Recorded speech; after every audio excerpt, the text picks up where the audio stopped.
Não tem problema não, o som aqui eu controlo. Não tem problema não. Olha aí.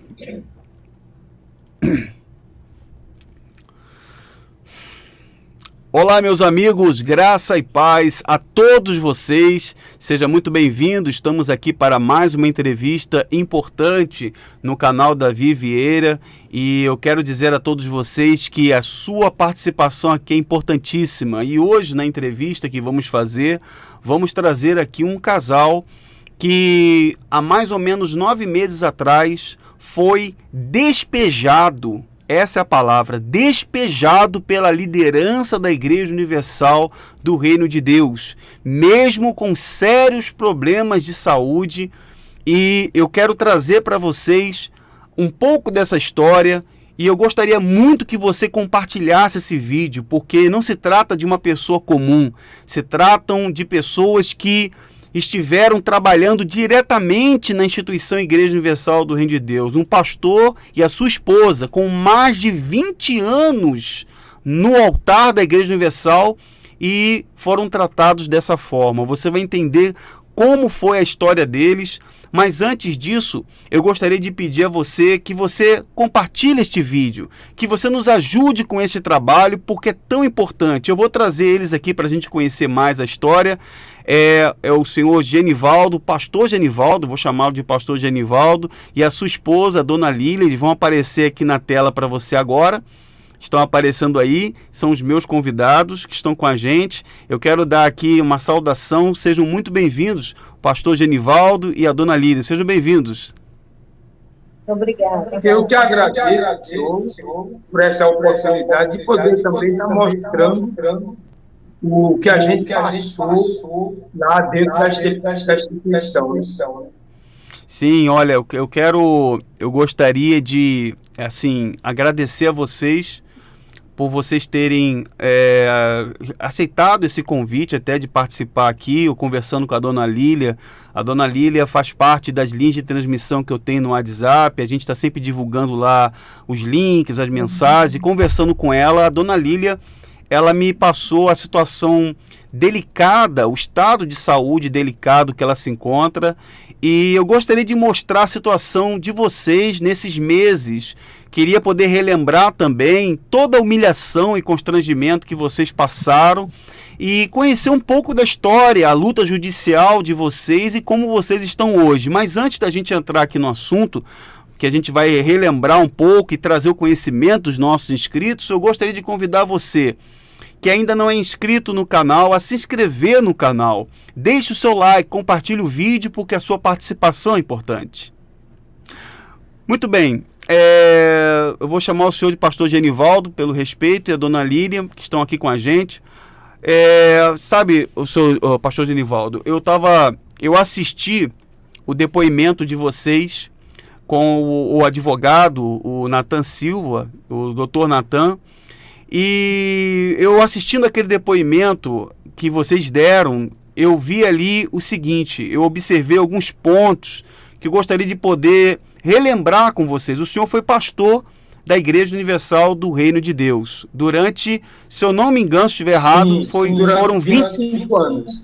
25 anos, perfeito. Eu queria perguntar ao senhor, porque nesse depoimento o senhor conta um pouco dos bastidores, de como acontece o tratamento, como é que os pastores trabalham. O pastor trabalha no depoimento, o senhor fala que o pastor, ele trabalha por metas, é uma realidade, né? São metas financeiras e, pelo que eu entendi, a partir do momento que o senhor não cumpriu mais essas metas, pelo que eu entendi, a instituição ela colocou o senhor para fazer outras funções. Eu gostaria que o senhor falasse um pouco sobre isso, pastor Genivaldo.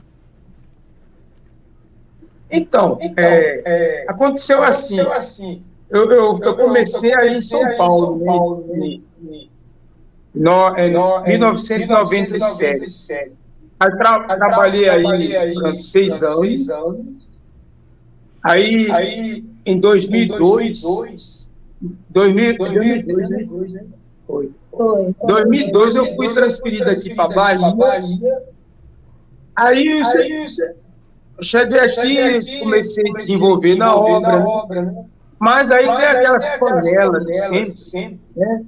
Aquelas panelas, aqueles grupos, que eles vão tirando um pastor de uma igreja maior e colocando uma igreja menor. Depois colocam para ser segundo e sete, para evangelizar, como se diz, para auxiliar.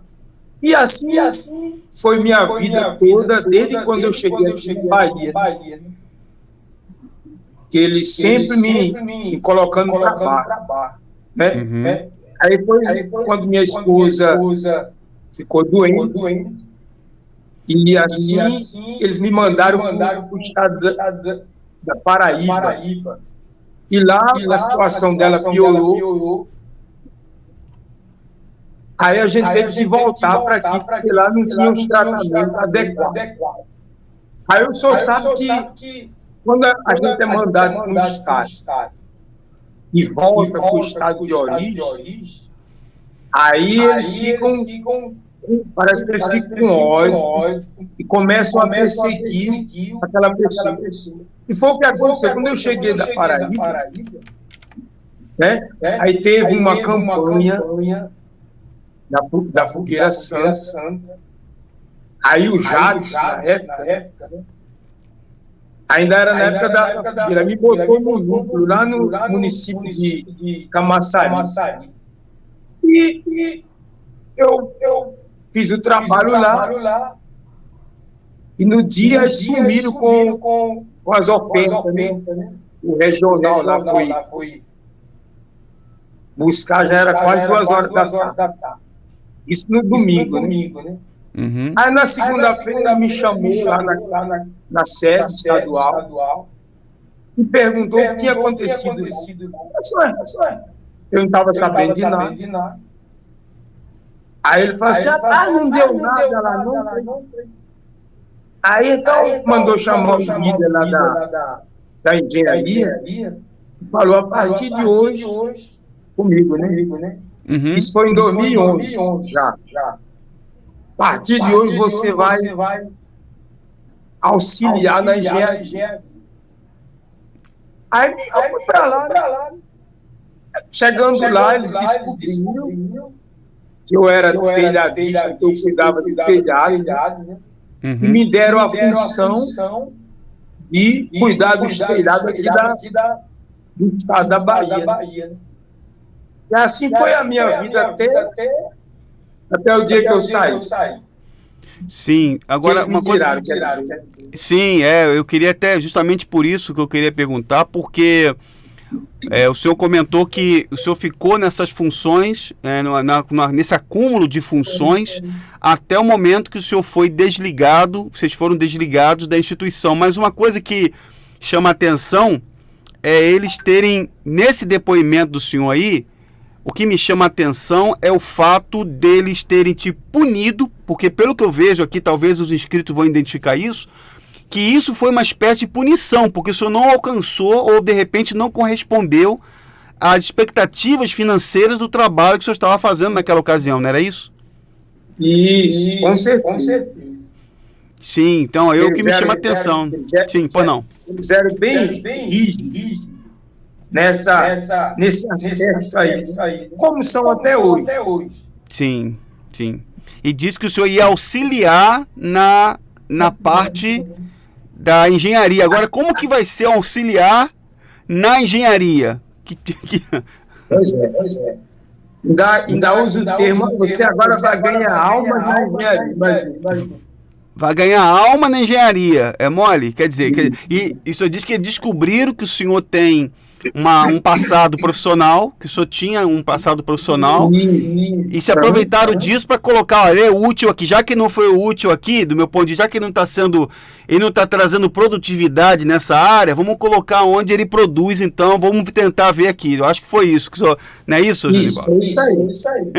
Aconteceu, né? Sim, isso é muito importante deixar claro, porque as pessoas que estão assistindo, o pastor Genivaldo, o irmão Genivaldo, elas não entendem, assim, a história de vocês, ela é uma de muitas daquilo que a gente vem falando, que o pastor da Igreja Universal do Reino de Deus Na verdade, ele está ali como um funcionário. Ele é um funcionário, ele tem que... O senhor mesmo, segundo até o próprio depoimento lá, o senhor acabou sendo movido para estado, ó, tem que ir para tal região, tem um líder sobre o senhor, tem uma autoridade sobre o senhor, que tem que mandar uma espécie de chefe. Ó, tem que ir para lá, pega o que você vai agora para tal lugar, você tem uma ordem que você tem que ir para tal lugar. Então, as pessoas não sabem disso. Muita gente, até do corpo jurídico, isso é importante até para dar enriquecimento, porque a relação pastor-igreja, no caso a Universal, é uma relação empregatícia. O senhor tinha um chefe ali, não era isso? Então, eu estava nesse departamento de engenharia de manutenção, mas eu estava como... Eu não era líder. Tinha os líderes que me davam ordem. Perfeito. Né? Então, feriado, domingo, tinha que viajar, às vezes não dava o recurso suficiente para a gente viajar, 8 horas de viagem, levando funcionários para os interiores. E não, você tem que voltar hoje. Bem, tinha que arriscar a nossa vida nas BR, com os funcionários, para poder chegar aqui na cidade, no horário que eles determinavam. Então, não era que eu estava na engenharia, que eu era o líder, não.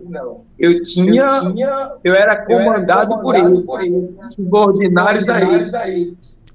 Sim, o senhor não tinha uma escolha. O senhor não podia dizer, eu quero continuar pregando no altar. O senhor não podia dizer o que o senhor queria fazer. O senhor tinha sempre... Você não tem condição. Dizia que você não tem condições de pregar. Você não tem condição. Você tem que estar onde a gente determinar. Entendeu? Isso é importante. E com um detalhe, viu? Tem um detalhe, que ele chegava 2 horas da manhã, 4 horas da manhã chegava, porque ficava esperando o funcionário terminar o serviço na catedral para ele poder levar cada um funcionário em casa. Caramba, que lugares isso? perigosos que o funcionário ligava, avisando ao que não aí tocava por causa do tráfico para não metralhar o carro. Meu Deus do céu, que coisa, hein? A vida é isso, pô, na vida mesmo. Mas quer dizer que sim, por não, senhor Genivaldo. Aí, né, não pode fazer a sua pergunta. Não, quer dizer, o senhor era totalmente responsável, assim, tinha pessoas que o senhor tinha que levar em casa ainda e se bobear, né, era chamada a atenção caso alguma coisa desse errado, né? Então, tinha muito trabalho assim aqui na sede estadual. Aí, como não podia trabalhar durante o dia, aí começava quando terminava a última reunião. Aí ia até 3, 4 horas da manhã, tinha que deslocar os funcionários para onde eles a residência, né, em bairros Espíritos. Muitas das vezes o funcionário ligava lá para o pessoal. Nós estamos chegando aí com o carro, tal. Você tinha que avisar lá para a gente pudesse entrar com eles e sair. Meu Deus do céu. Enquanto as lideranças dormia, como o senhor sabe, né? Que a mordomia. Aí a gente que se ferrava. Sim. É verdade. Pois é verdade. O relato do senhor, ele é muito parecido com a maioria daqueles que saíram e, na verdade, só se sentiram usados, né, a trabalhar, né, infelizmente. Agora, o senhor... Eu queria poder perguntar aqui a dona Lília também, falando aqui com a dona Lília, porque um dos principais fatores que na verdade, uma das causas que o senhor coloca no depoimento que o senhor fez, que levou a liderança da Universal a como é que eu posso dizer, removê-los, tirá-los da obra como pastor, foi o fato da dona Lília ter alguns problemas sérios de saúde e tem uma situação, numa ocasião que a senhora cita, não sei se foi a senhora ou foi o senhor que citou, de vocês terem sido transferidos para o Piauí, né, daquele jeito que eles fazem, da transferência, tem que ir para lá, vocês foram para o Piauí, e vocês chegaram lá no Piauí, a senhora teve muitos problemas de saúde, chegou a comunicar a direção e teve um sério problema lá. O que houve nessa ocasião, minha irmã? Então, antes de ser transferida, eu já havia avisado que eu estava com problema. Por quê? Quando nós fomos para Paraíba, as dores começaram a ficar mais fortes na coluna. E o médico avisou, olha, a senhora vai ter problema de coluna sério. Por quê? O senhor sabe que as esposas são mais como empregadas. Limpar, varrer, lavar, era sítio, era a casa de regional, era a igreja, onde a gente pudesse, tinha que lavar, tinha que limpar, aquele trabalho todo. Então, aquilo começou a dar dores nas costas. Então, quando eu cheguei na Paraíba, as dores ficaram tão fortes. E eles me deram para dor um antidepressivo, eu nem sabia o que era. Foi o regional de lá que foi comprou, o remédio me deu um antidepressivo, prescrito pelo médico. Porque, segundo ele, meu problema era outro, não era esse não. Mas quando eu fui no exame deu que eu estava com problema sério, inclusive, é para operar. O meu caso é para operar, não podia até hoje mesmo para operar. Então, quando eu fui para o Piauí, eu avisei que eu não estava bem, não estava bem mesmo. Porque quando eu voltei para a Bahia, eu voltei com diabetes, por causa desse remédio, problema no coração, pedra nos dois rins. Tinha lá, eu fui várias coisas. Aí eu fiquei que eu não podia sair do estado, até mesmo porque a Laís, a enfermeiro, falou que eu não poderia ser transferida, a não ser para São Paulo, porque meu caso era muito grave. Aí o que aconteceu? Eles disseram que não. O bispo falou que não, que eu tinha condições de ir para lá, que lá tinha um dos melhores tratamentos, o hospital lá e tudo.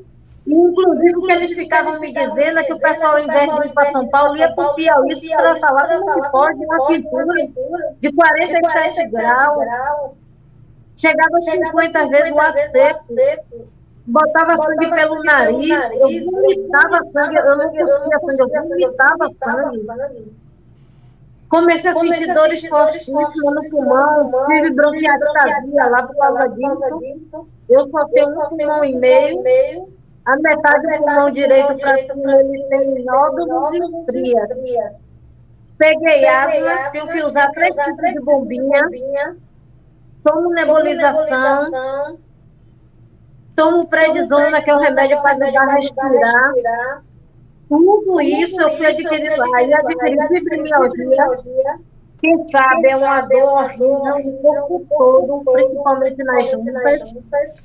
Os dedos começam a entortar, a dor é tanta, que endurece. Aí eu passei até a artrose do lado esquerdo do corpo. Ia direto para o hospital, eu tinha que estar tomando um remédio na veia para poder dilatar meu pulmão, para poder respirar melhor. Peguei asma, cansando, tudo isso passando lá, eles vendo minha situação, dizendo que não, que lá tinha tratamento, que a liderança da igreja lá em São Paulo, não sei se eu posso falar o nome, mas que eles tinham conhecimento, que eu estava com esse problema, inclusive o líder do Brasil, que é o atual, que ele tinha conhecimento e disse que eu tinha que ficar era lá. E lá eu passava mal, até na rua, pedia a pessoa que me ajudasse, baixava no ponto de ônibus, pedia ajuda às pessoas, me colocavam sentada, era água de coco. Às vezes eu cheguei na rodoviária passando mal. O policial falou que ligar para a SAMU para levar a senhora, se tratar mal aqui, eu não posso deixar a senhora aqui. Quer dizer, eu passei situações horríveis lá. E quando fui até a direção lá, eu ainda era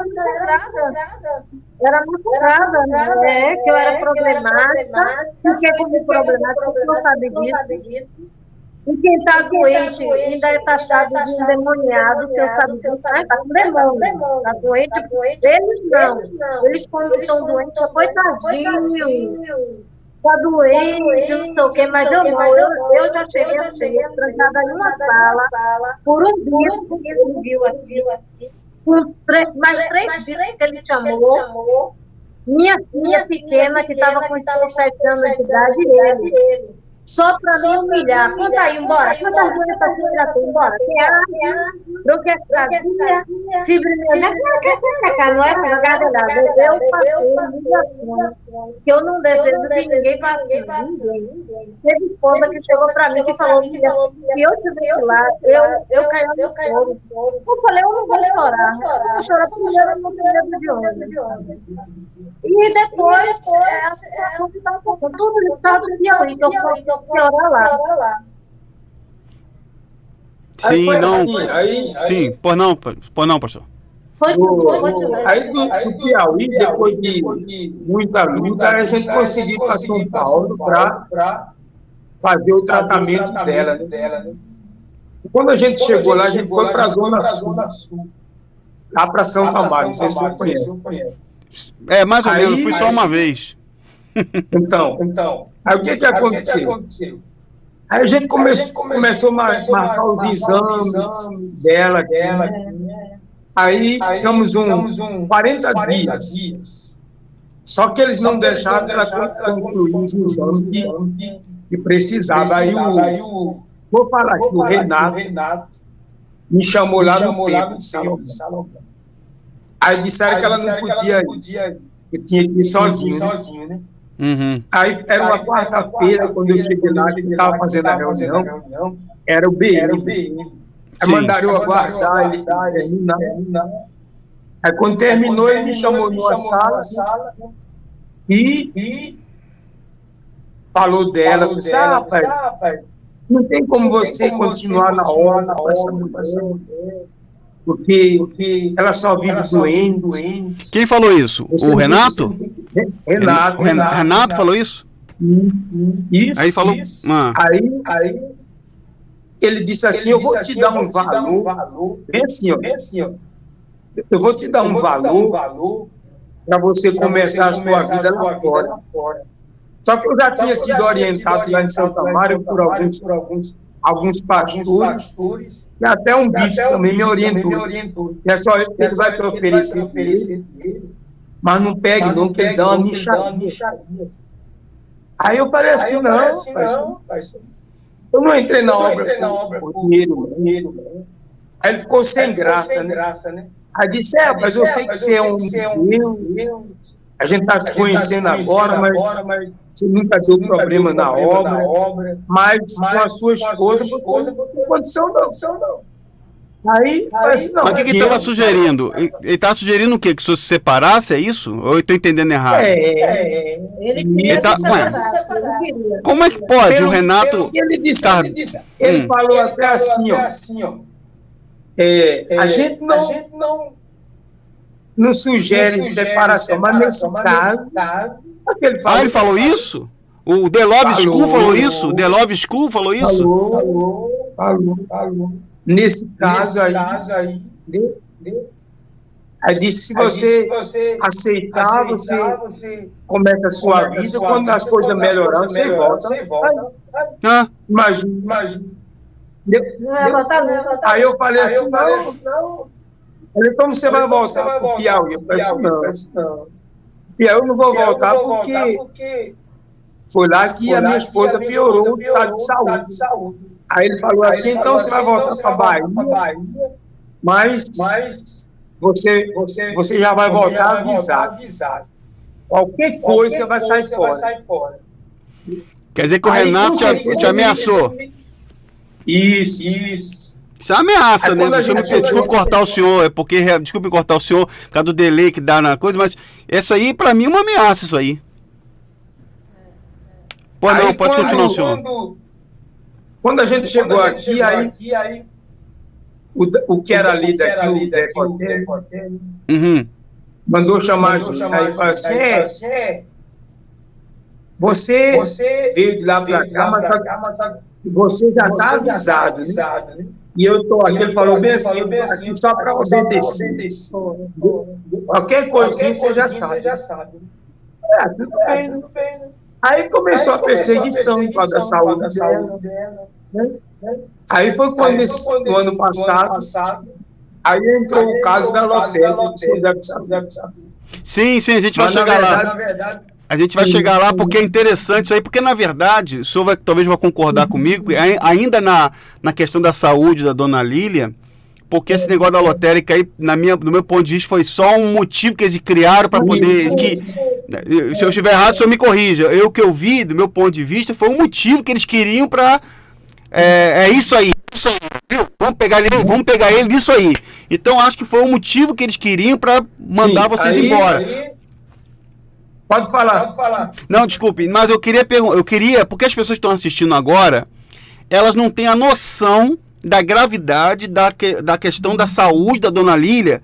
Inclusive, eu tenho comigo aqui, a dona Lília me enviou aqui alguns, vai aparecer para as pessoas que vão assistir, vai aparecer, para quem está assistindo agora, vai aparecer alguns laudos, relatórios médicos, que comprovam aí, ela não está falando uma coisa que, Davi, mas pode ser uma coisa emocional, será que ela estava emocionando? Não tem nada de emocional, é uma coisa física, real, e aí tem alguns relatórios aí que estão aparecendo, comprovados, relatórios médicos, inclusive que eu estou mostrando um aqui, não sei se vocês vão poder ver, mas eu estou colocando um que é de 29 de abril de 2020, esse é de Salvador, se não me engano, da Bahia, que mostra que a senhora aqui, ó, paciente portadora de hipertensão arterial, diabetes mellitus e patologia crônica pulmonar e tratamentos.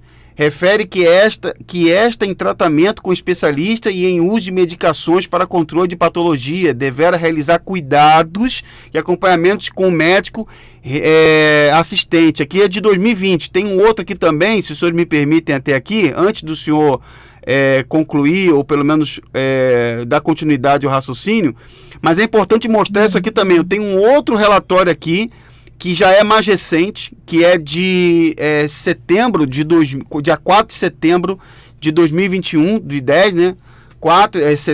Setembro, mês 10, né? Tá aqui, ó.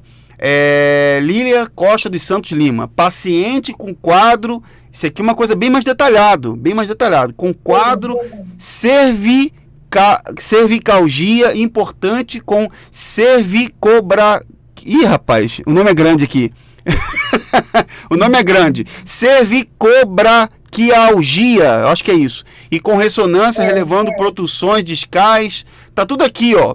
Com dor crônica diária, com dor lombar irradiada, pior esquerdo, discopatias, enfim, tem uma série de situações aqui.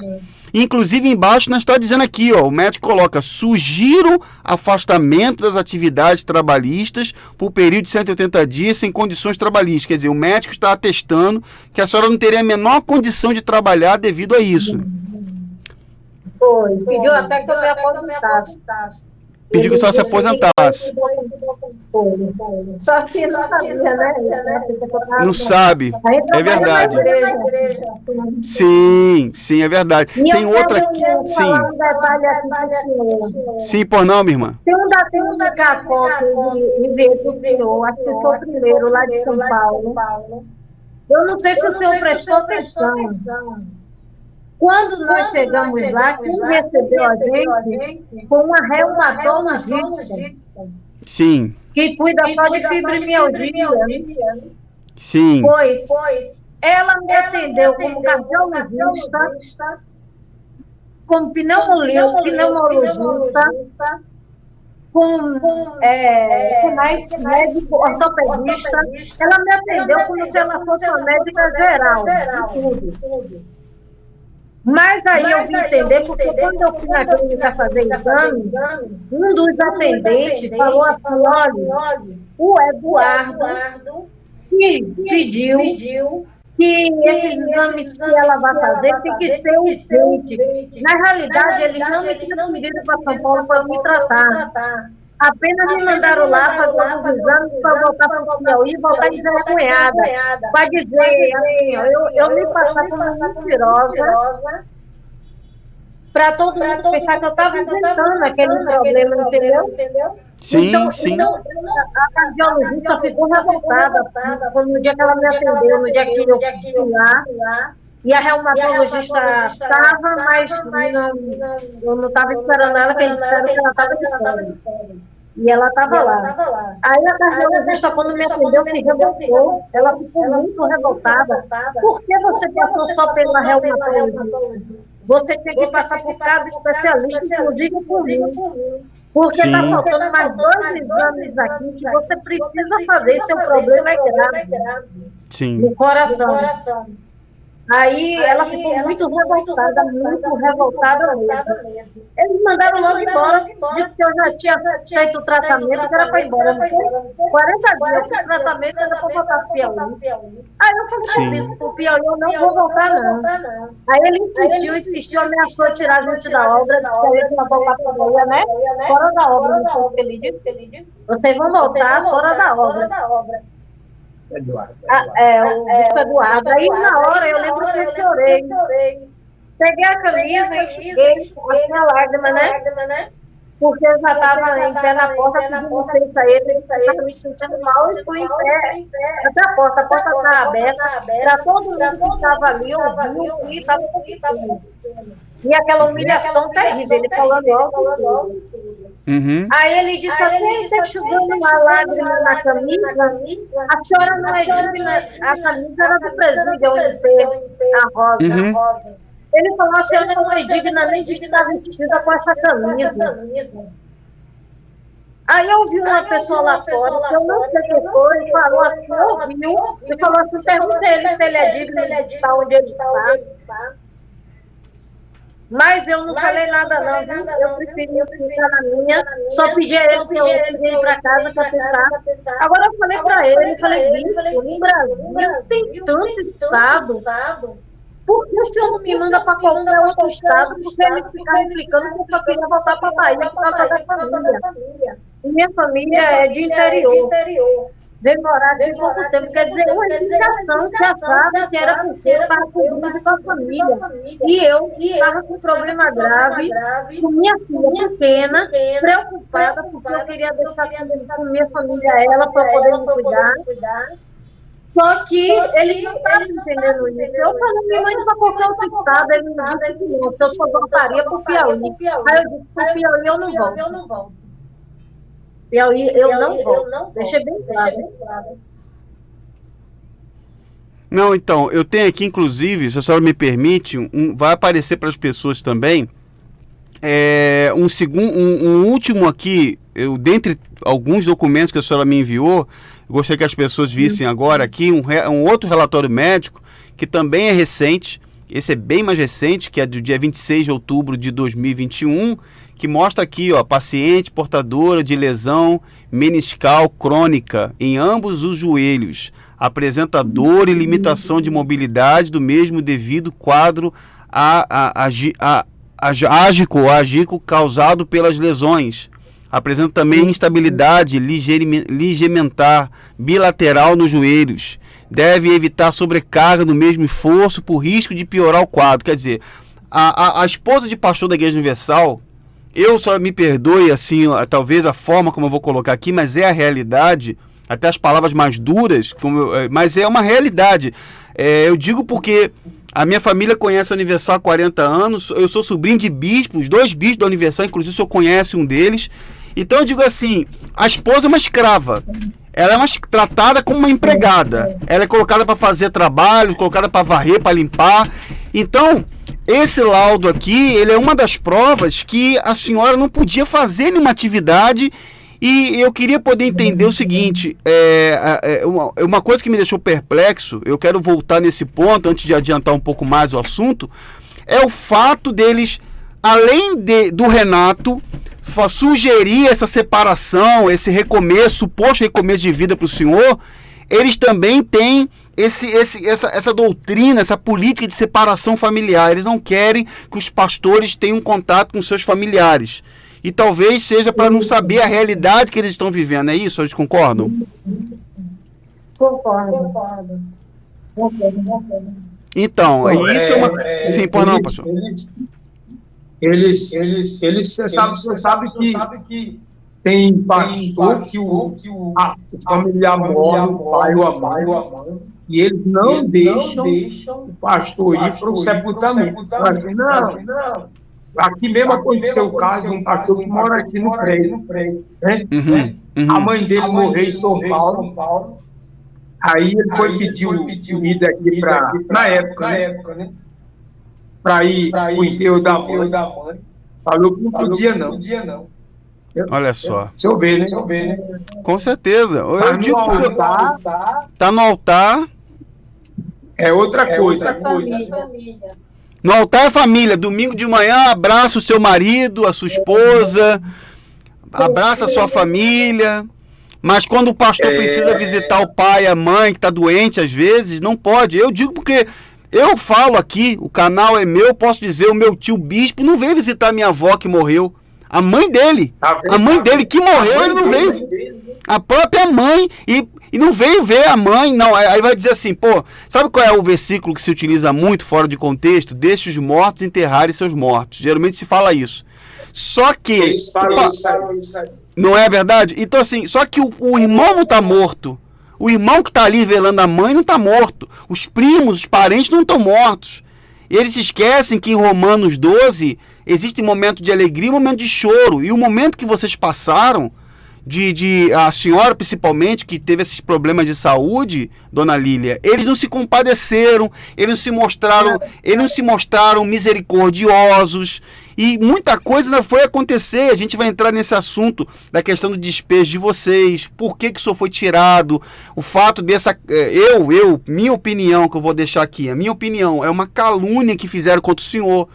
Acaba de dizer que o senhor estava jogando na lotérica. Quer dizer que ninguém pode numa lotérica pagar conta que está fazendo um jogo. Então, assim, é uma calúnia. Agora, teve um outro fato também que eu quero aproveitar e colocar aqui, que é importante. O que acontece? Os senhores têm uma situação no depoimento que os senhores deram com respeito ao banco. Me parece que teve uma situação lá de um dinheiro que sumiu da senhora do banco, ou eles acusaram que tinha sido feito o retirado. Como é que foi isso? Então, aí eu fui sacar o dinheiro. Toda vez dava problema. E nesse dia, sumiu R$1.000. Só um minutinho, por favor. Só um de nome. A senhora recebia o seu salário pelo banco do Macedo, não é isso? Banco Digimais, é isso? Digimais, que é da igreja. Digimais, que é o banco do Bispo Macedo. Eu deixar claro que é o banco dele. Sim. Sim, senhora. Aí o que houve? Não saiu, aí quando eu liguei para ele, não está tudo feito. Não foi não, sabe por quê? Onde eu fiz a retirada tem câmeras, eu vou solicitar as câmeras e vou provar, porque eu tinha comprado na hora, então a câmera filmou, então eu tinha tirado. Aí foi que, depois de uma semana de luta, eu ligando, foi que eles pediram que fizesse o quê? Um documento lá, não foi? Eu tive que fazer um documento, eu não lembro mais nem o nome do documento, tem um nome lá. Aí foi que eles depositaram o dinheiro na conta para poder retirar. Meu Deus do céu. Agora, eu gostaria de poder falar agora, entrar na questão do que eles fizeram, minha opinião, o que foi armado para tirar vocês da obra, uma vez que o senhor comentou no depoimento que o senhor acredita que tenha sido retirado por questão que a dona Lília estava, segundo para eles, estava dando despesa, não é isso? Tava. Dando despesa. Então, já vinham perseguindo a gente desde 2011, né? Sim, senhor. Foi quando eu comecei a trabalhar na manutenção da engenharia. Aí né, vinha essa perseguição toda por causa da saúde dela. Desde 2011 que eu não dirigi a igreja nenhuma. É só em obras. Aí o que aconteceu? Aí eles aproveitaram esse gancho, foi no dia 7 de julho de 2022, que eu fui pagar umas contas na lotérica, inclusive era até feriado aqui em Salvador, mas a lotérica estava aberta. Então, segundo ele, o Sérgio Correia, disse que Ele me chamou lá no... Foi no dia 7, uma quinta-feira. Dia 2 de julho. Foi Peraí. independência da Bahia. Quinta-feira, dia 7. Teve reuniões lá com os pastores na catedral.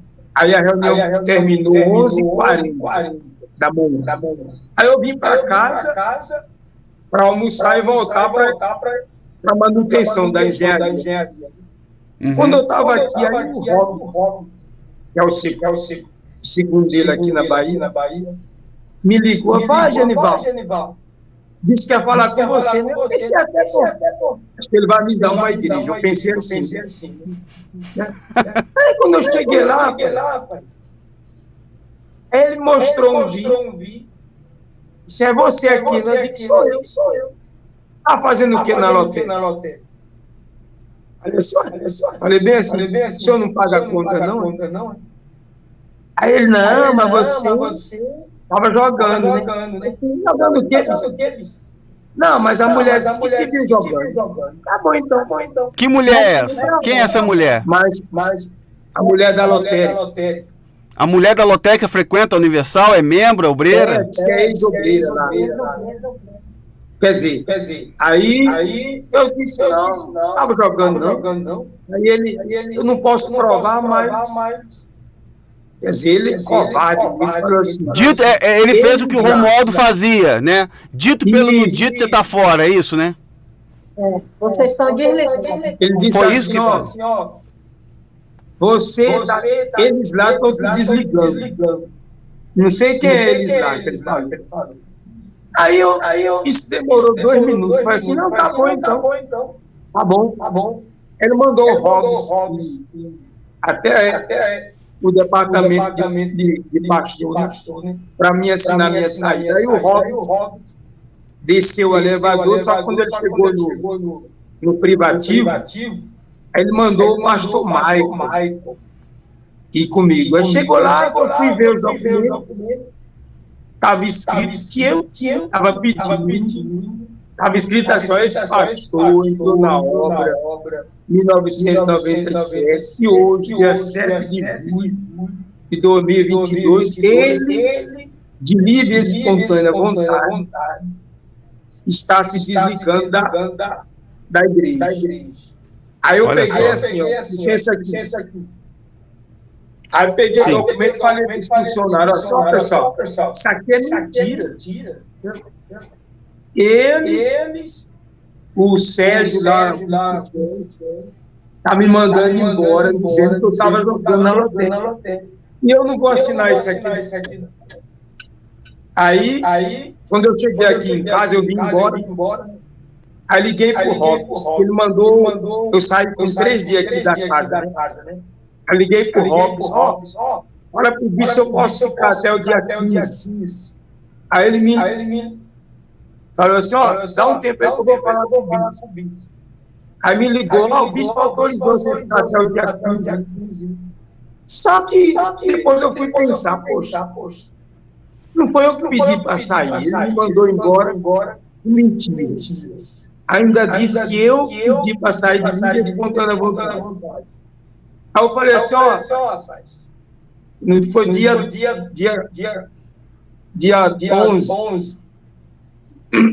liguei para ele e falei assim, olha, eu quero que o bicho me dê aí um ano para mim poder pagar aluguel, que eu não tenho condição, um valor, possa pagar durante um ano, e também que eu possa comprar os meus móveis.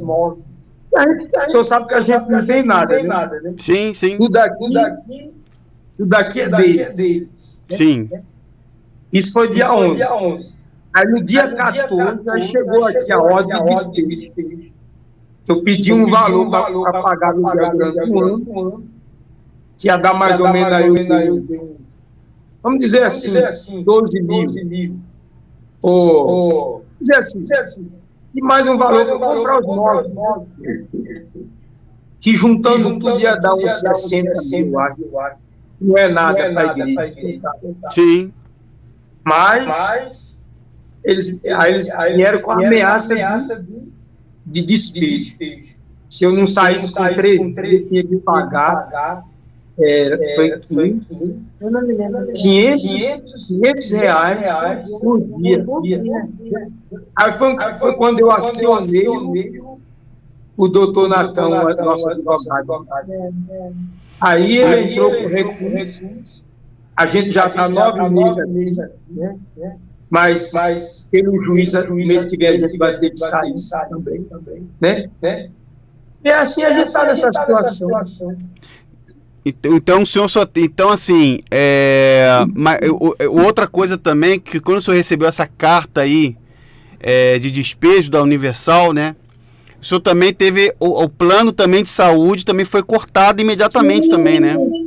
Nós saímos na quinta-feira, o plano ia até o dia 30, porque quando para, vai até o final do mês. Só que eles cortaram na terça-feira, quando eu fui. Eles já tinham, eu estava com o plano inativo já. E mesmo na obra, quando a gente estava na obra, o plano dava problema direto.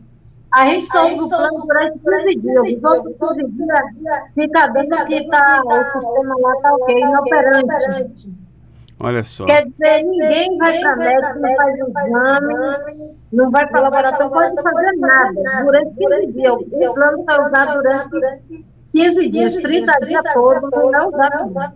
A gente paga o plano inteiro para usar por 15 dias. E na emergência, eu já passei umas 3 ou 4 vezes que eu fui barrada pelo plano de entrada da emergência. Com dores, imagina. Emergência que eles nunca negam para ninguém. Para mim foi negado. E eu peguei a ficha que vem negado, né? A minha entrada na emergência eu peguei. Está com o doutor Natan. Sim. Uma coisa que as pessoas talvez não saibam, mas olha como é que são as coisas, né?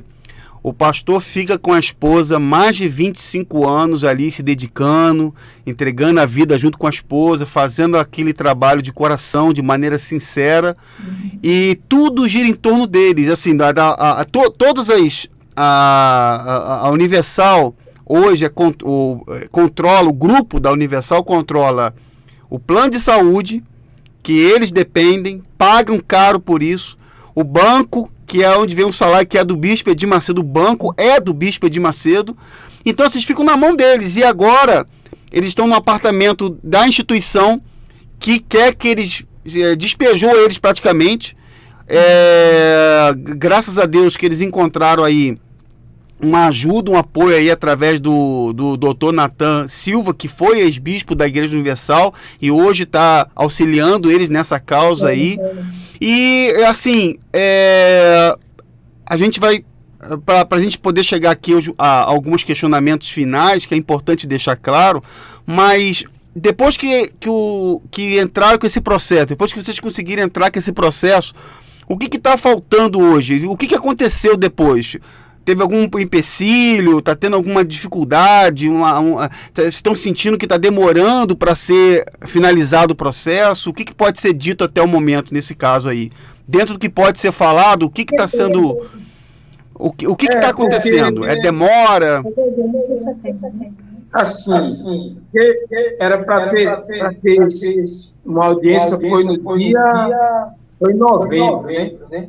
Uhum. Só que estava marcado online.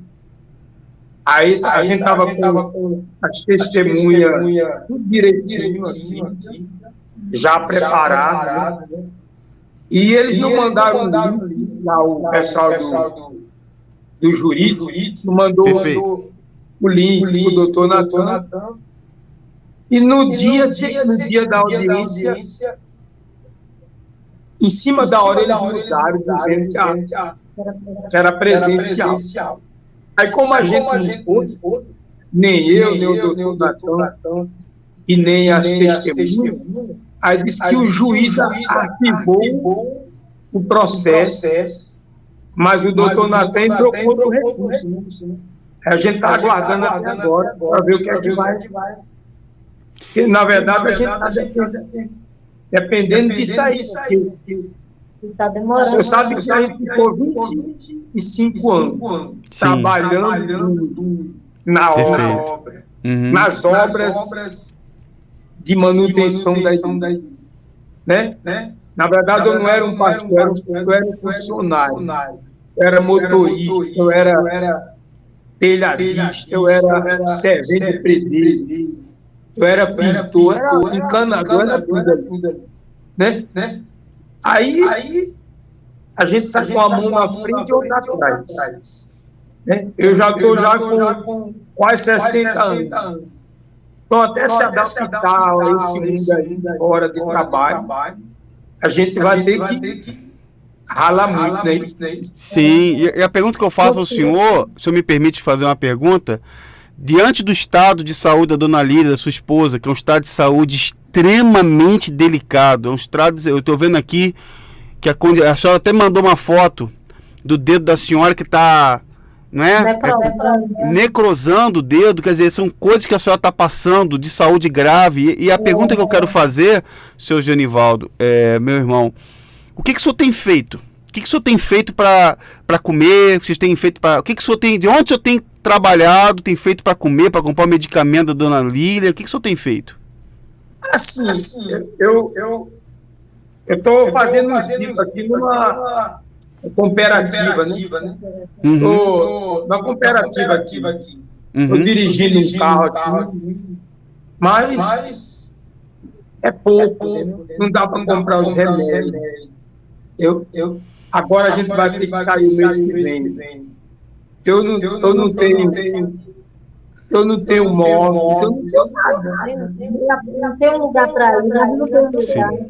Tem uma filha que eu queria preocupar a gente também. Que é uma situação difícil, né?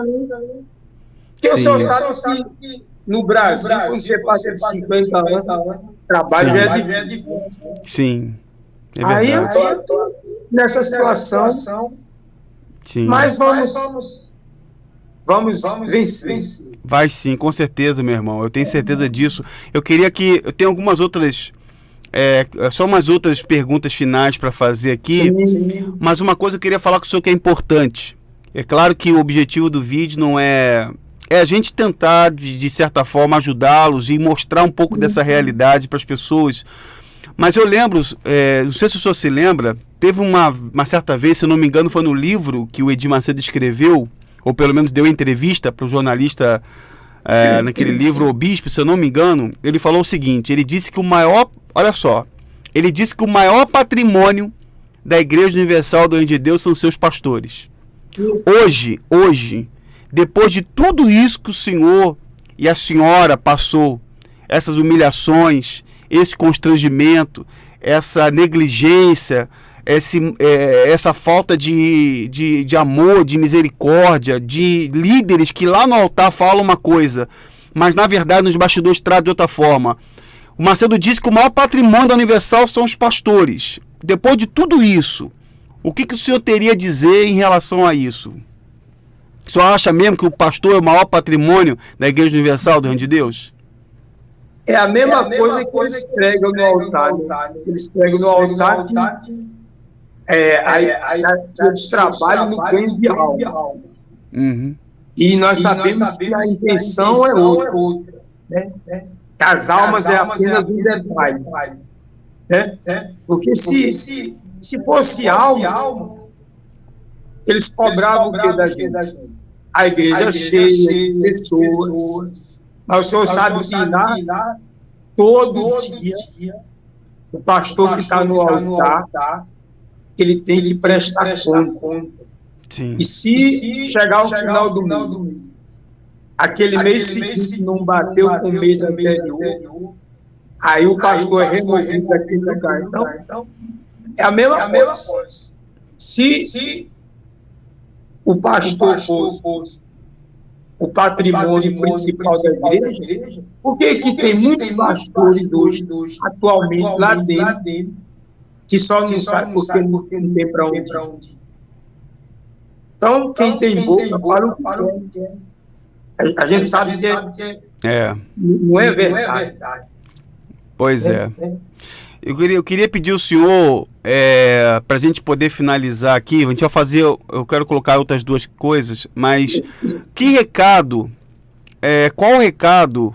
Eu sei que tem muita gente, muitos pastores que me assistem, até escondido às vezes, né? Porque não pode dizer que nos assistem, não pode dizer que assistem, né? Porque senão vão ser penalizados. Mas qual o recado o senhor gostaria de deixar, vocês gostariam de deixar para os pastores e esposas de pastores que estão na mesma situação que vocês estiveram lá dentro? Porque o senhor sabe que vocês estiveram na situação, estão numa situação extremamente difícil, delicada hoje, mas tem pastores lá dentro que talvez estão passando pela mesma coisa. Qual é o recado que o senhor teria a deixar, os senhores, tanto a senhora, dona Lília, para as esposas, que também tem muita esposa doente, com sérios problemas psicológicos, traumas, tomando medicamento? Então, se vocês puderem deixar um recado para eles, qual o recado que os senhores poderiam deixar aqui para a dona Lília, primeiras damas, depois o pastor Genivaldo, por favor. Olha, não vale a pena continuar lá dentro nessa situação, porque só faz piorar o estado. Eu conheço esposas que estão com depressão dentro da igreja, com depressão. Problemas, algumas já fizeram cirurgias, outras ainda não. Então, não vale a pena ficar lá, porque o trabalho é mínimo, a cobrança é extrema e é muito cansativo mesmo, porque para dar conta de tudo não dá certo, não. Não dá, não. Porque a esposa não faz uma coisa só. Quem vê a esposa arrumadinha, dia de domingo ou quarta passando lá, acha uma beleza, mas não sabe por trás dos bastidores como é a nossa vida. Então, não vale a pena não continuar assim, não. Eu conheço esposa que usa blusa de manga comprida para não mostrar o braço, cheio de hematoma, de estar indo para a energética tomar medicação. Então, não vale a pena não.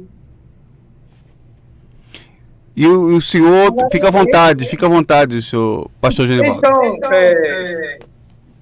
o senhor sabe que a Bíblia fala assim, que foste chamado sendo escravo, não se preocupe com isso, mas se ainda pode se tornar livre, aproveite a oportunidade. Então, todos são escravos lá dentro. Eu mesmo fui 25 anos de escravidão, porque você não tem direito a um lazer final de semana, você não tem folga, você não tem direito a passar uns dias com a sua família. Quer dizer, então eles vivem numa escravidão assim como eu vivo. Mas, como o senhor disse um pouco atrás, foi Deus mesmo que me tirou de lá.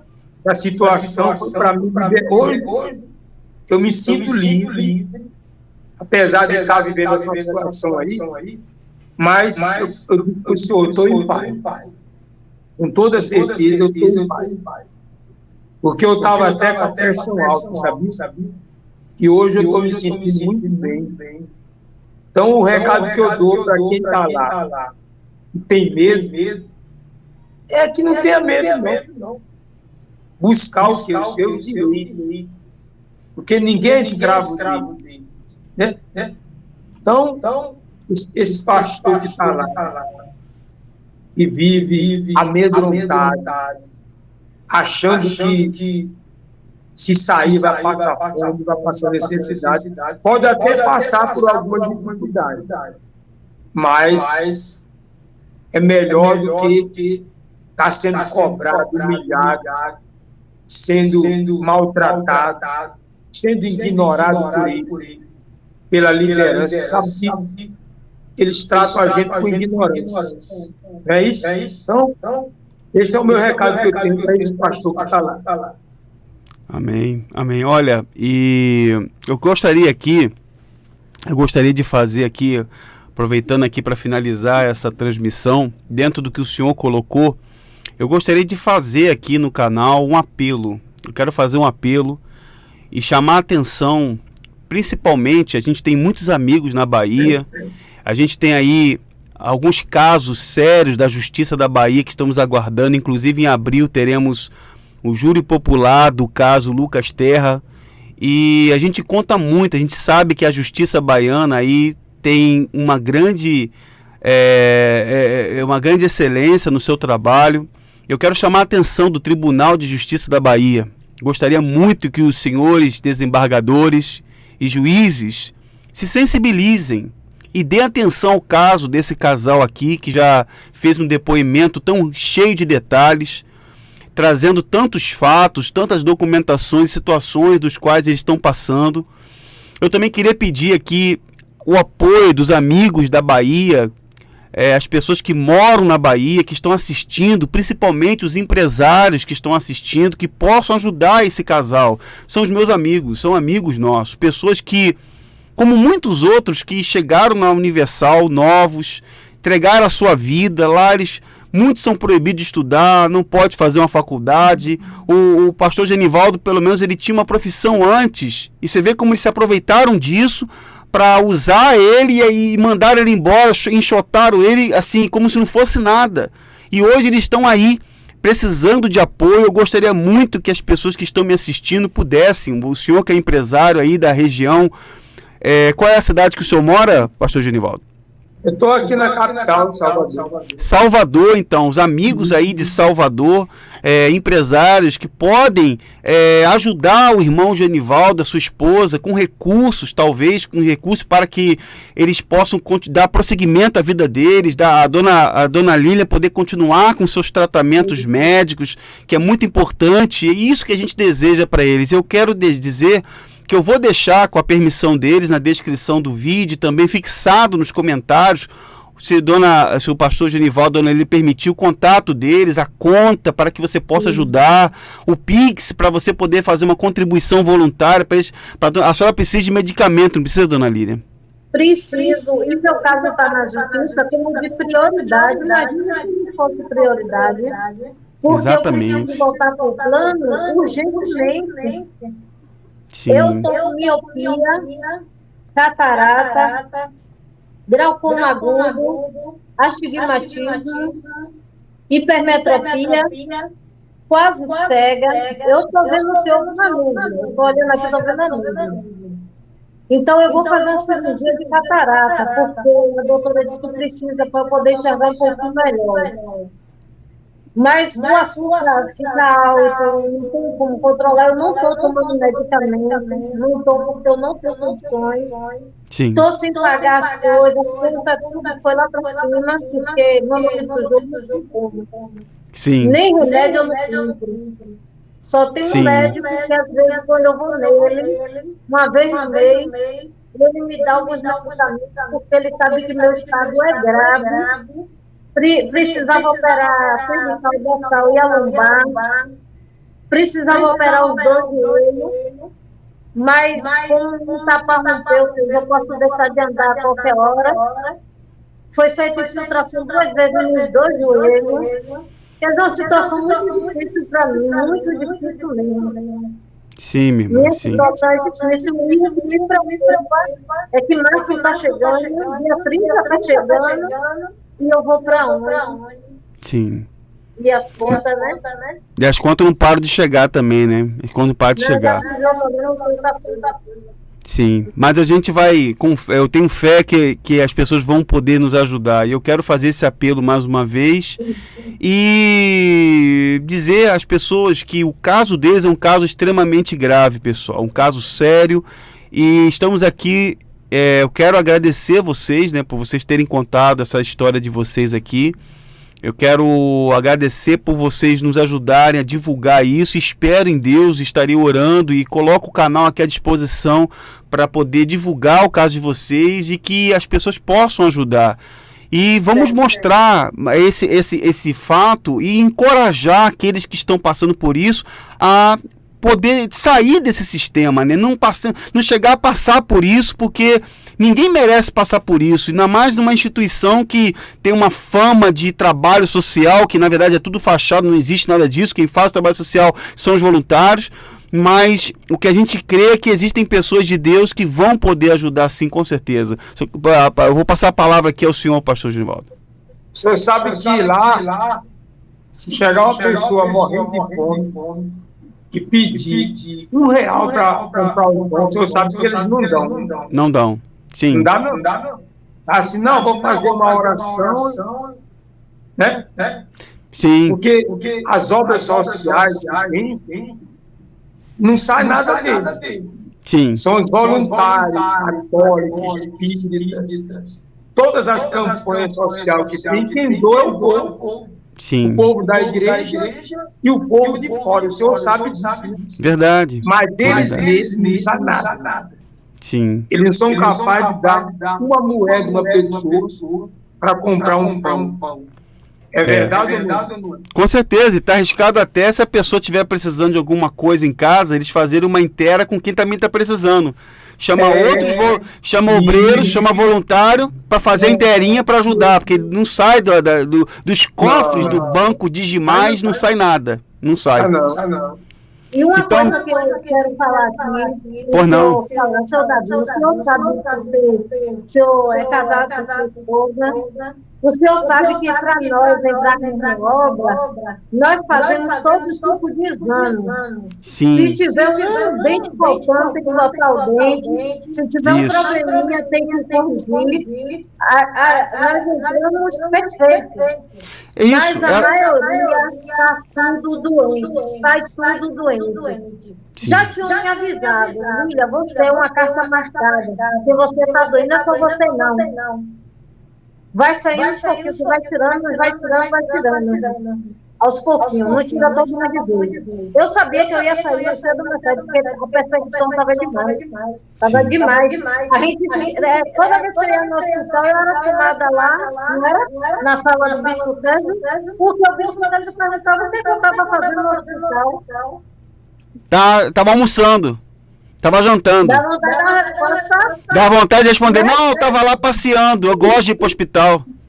Chamava de direto, o que eu estava fazendo? Assim, 600 e pouco. Dores no corpo todo. Eu tenho várias coisas, eu não mandei muito pro senhor, mas cada coisa, se o senhor vê meu braço como fica, eu toda roxa, né, eu estou correndo, o senhor não disse nada, eu não me mandei para me chocar muito no pessoal, porque não tem problema. E nos exames dá para o senhor receber aquele embate, né? Sim. Eu mesmo não assistia os canais dos pastores que saíam da obra, porque é passado para a gente que é mentira, que não é para a gente ficar assistindo os caídos. Aí eu não assistia porque eu achava que era mentira. Eu acreditava que eles falavam. Mas depois que eu saí, foi que eu comecei a assistir mesmo, eu vi que aquilo que eles estavam falando é verdade, porque nós estávamos lá dentro, nós passamos. Sim. Todo mundo que sabe lá é caído, endemoniado, perturbado, né?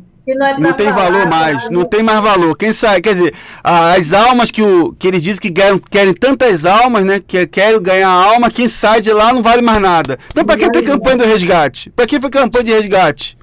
Vai resgatar. Só com uma perseguição danada aí no seu canal.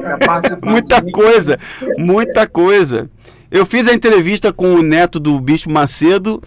Veio um mandado, não sei de onde esse mandado veio, não sei de onde, eu tô até hoje esperando o YouTube me dizer que processo é esse, que não fui intimado, não teve nada. Tiraram no Brasil não pode passar esse relato, não pode, porque eles não querem que as pessoas tenham acesso à verdade. E o caso de vocês, essa história de vocês, é uma realidade que as pessoas precisam conhecer e a gente vai fazer de tudo para vocês serem ajudados, tá bom, meus irmãos? E eles não bloquear também, né? Vai não. Esse não vai não, porque a gente vai orar e Deus vai... a gente vai pedir que Deus nos ajude, e eu sei que a gente vai continuar caminhando, porque... Só ver, né? Quando alguém fala a verdade, ninguém fala mentira, e nem está aqui para difamar ninguém, né? Sim. A gente está falando a realidade, a verdade. Quando eles não gostam, eles recorrem à justiça. Mas eles não querem ser, como se diz, eles não querem ser corrigidos pela justiça, mas eles querem ser justificados pela justiça. Mas eles falam tanto que o servo não se justifica e vão buscar justiça na justiça. Não confia no altar? Cadê o altar? O Deus do altar? Onde está o Deus de Abraão, o Deus de Elias, o Deus de Gideão? Eles mandam a pessoa fazer sacrifício e confiar no altar, mas na hora que surge, que alguém confronta, eles vão para a justiça. Vão para a justiça. E ameaçar pesado. E ameaça, faz ameaça, porque é assim que eles trabalham assim. Mas a verdade não está com eles, não. E não, a verdade está com a gente. Então, a verdade é nosso escudo. É como o Davi fala no Salmo, né? Eles acreditam no poder. Que eles têm no poder político, mas acima do poder aquisitivo e político deles está a justiça brasileira. Eu acredito nisso. Também acredito. Eu acredito na justiça brasileira, acredito lá na corte do Tribunal de Justiça da Bahia, que esse mês aí vai trazer resposta pra gente. A gente vai aguardar e vai acontecer coisas boas, sim. Meus irmãos, olha, eu quero agradecer a vocês pela participação. Meu irmão Genivaldo, Dona Lília, que Deus abençoe a vocês. A gente vai estar aí fazendo compartilhamento desse vídeo, pedindo que as pessoas ajudem vocês e orar para que as coisas aconteçam. E confie em Deus, a gente vai crer no milagre e vai vir coisa boa para vocês, eu tenho certeza. Amém. Deus abençoe o Senhor. Eu também te agradeço de todo o coração. Deus abençoe e dê sabedoria para o Senhor continuar com esse canal ajudando as pessoas. Amém, meu irmão. Deus abençoe vocês. Olha, uma ótima... Que vocês tenham uma semana abençoada, tá bom? Fiquem na paz e na graça do Senhor Jesus. E eu vou ficando por aqui, pessoal. A gente tá ficando aí com... Olha, nos despedimos aí do casal, o irmão Genivaldo, a Dona Lília. E eu quero dizer a você que está me assistindo aqui agora. Vocês estão vendo aí? A situação deles... Ajudem eles, pessoal. Ajudem. Eu vou deixar na descrição lá o número da conta deles, o Pix. O caso dela é extremamente grave, sério, de saúde, e a gente precisa estender a mão amiga para ajudá-los. E você que tem um relato, um depoimento, entre em contato comigo. Mande o seu WhatsApp, vamos continuar fazendo a nossa parte, divulgando a verdade, porque eu tenho certeza, como eu sempre falo aqui no vídeo, que um dia estaremos diante dela. A verdade, eu creio que ela vem aí. Um grande abraço, pessoal, fique com Deus e até o nosso próximo vídeo. Tchau, pessoal. Muito bem, meus irmãos. Dona Lília. Acho que ela desligou. Deixa ela desligou aqui, vou concluir.